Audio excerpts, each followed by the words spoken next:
தான் இப்போ இங்கே வந்தோடனே 4 மாசத்துல தைராய்டு இருந்துச்சு. இப்போதான் நான் போன வாரம் தான் போயிட்டு ஹாஸ்பிட்டலில் ரத்தம் கொடுத்துட்டு எனக்கு சொன்னாங்க உனக்கு இன்னும் ஹைப்பர் தைராய்டு அந்த மாதிரி இருந்துச்சுன்னு சொன்னாங்க. 2 பாட்டில் தான் எடுத்தேன். ஒரு காஃபி கிளியர் ஆயிடுச்சு. மூஞ்சிலாம் ரொம்ப வீக்கமாயிருச்சு. நடக்க முடியல.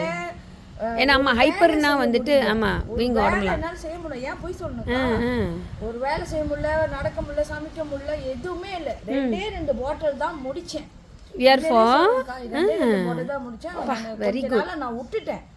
இந்த வீடு எடுத்தனால கொஞ்ச நாளா விட்டுட்டேன். இப்பதான் நான் 2 பாட்டில்ல என்னோட ப்ராப்ளத்தை வந்து கிளியர் பண்ணிடுச்சு. அப்படி சொன்னாக்கா நடக்க முடியல, நிறைய வீங்கி இருக்கும். அந்த தைராய்டு இப்ப குறைஞ்சிருச்சு, ரொம்ப குறைஞ்சிருச்சு. ஏன்னா நான் படம் அனுப்பி விடுறேன் குரூப்ல. ஓகே, ரொம்ப குறைஞ்சிருச்சு. 2 கையும் தூக்கி என்னால பல்லு வளர்க்க முடியல. ஆமாவா? 2 காலை வச்சு நடக்க முடியல. தைராய்டுனால ஆமா இருந்துச்சு. அவருக்கு பிறக்கிறதுக்கு முன்னுக்கு இருந்துச்சு. சரி சரி. இப்போ வந்து 2 மாசம் நான் இந்த 2 பாட்டில் முடிச்சிட்டேன். காஃபி ஒரு இது முடிச்சிட்டேன். பழையபடி எனக்கு கொண்டுட்டு வந்துருச்சு இந்த வியார்ஃபோ. அப்பா டைம்க்கு உண்மையிலே சொல்றேன்.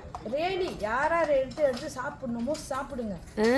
வாழணும் அப்படின்னாக்கா என் பிள்ளைங்களை பார்க்க தான் ரொம்ப கஷ்டப்பட்டேன். என்னடா இந்த தைராய்டு என்ன இந்த மாதிரி வாட்டிச்சேன்னு. உண்மையிலேயே நம்ம சீக்கு இல்லாம வாழணும் அப்படின்னாக்கா இதுதான். அங்க பாருங்க பேனர்.